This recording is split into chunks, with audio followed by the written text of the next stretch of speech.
Hi, my name is Braden Heimbaugh, and I was with the 2023 SURF Program USDA REEU cohort here at the University of Florida. So, a little bit about me. I go to Michigan State University, and there I am a biosystems engineering major. I'm actually going into my fifth year. Some hobbies include hiking, fishing, traveling, all of which are amazing here in Florida. And some of my professional interests include agronomy, product development, and wastewater treatment systems. In the USDA REEU, we tried to focus on a couple of key concepts that we could implement into our research projects. One of those was sustainability. Sustainability is using the Earth's finite resources in a way that satisfies our current needs without jeopardizing the next generation's ability to use those resources. Another key concept that I was just introduced to through this program was the concept of circular economy. Circular economy is thinking of outputs for another process as inputs for another, or eliminating the concept of waste and building on our pre-existing notions of recycling. For my project, I worked under Dr. Liu in the horticulture department in Fifield Hall on campus. My project was to investigate water migration of post-harvest passion fruit during storage.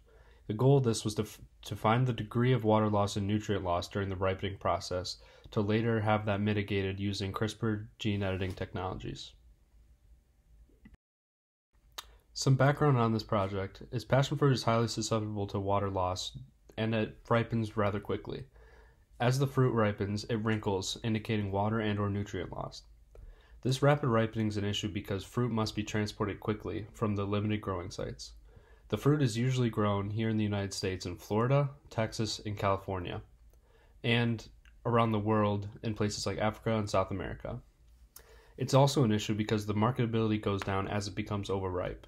Even though the fruit is at its most ripe when it is wrinkly, people won't buy it due to its shape.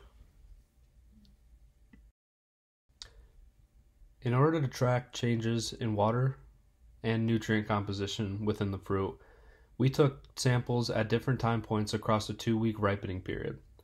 One of those ways we did that was through composition testing, where we took a color meter to get the color change in the fruit.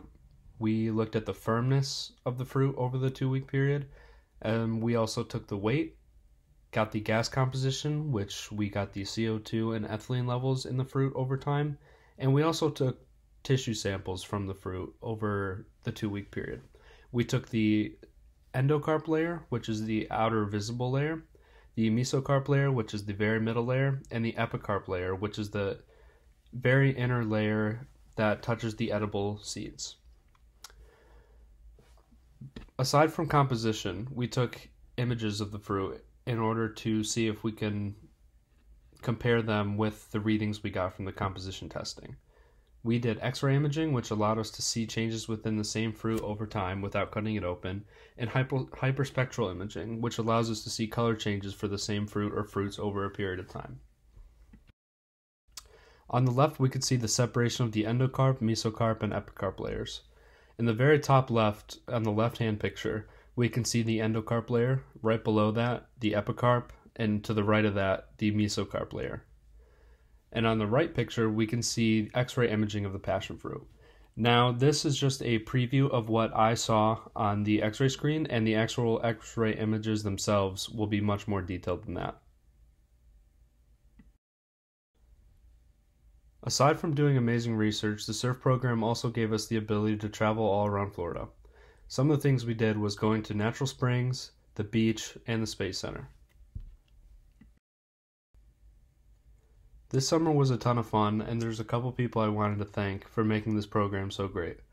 Dr. Zanette Boz, Dr. T. Liu, Dr. Anna Martin, Chiwa Seung, Moshe Doran, Mike Nazareth, Ashley Wilson, and lastly but most importantly, all the friends I made this summer.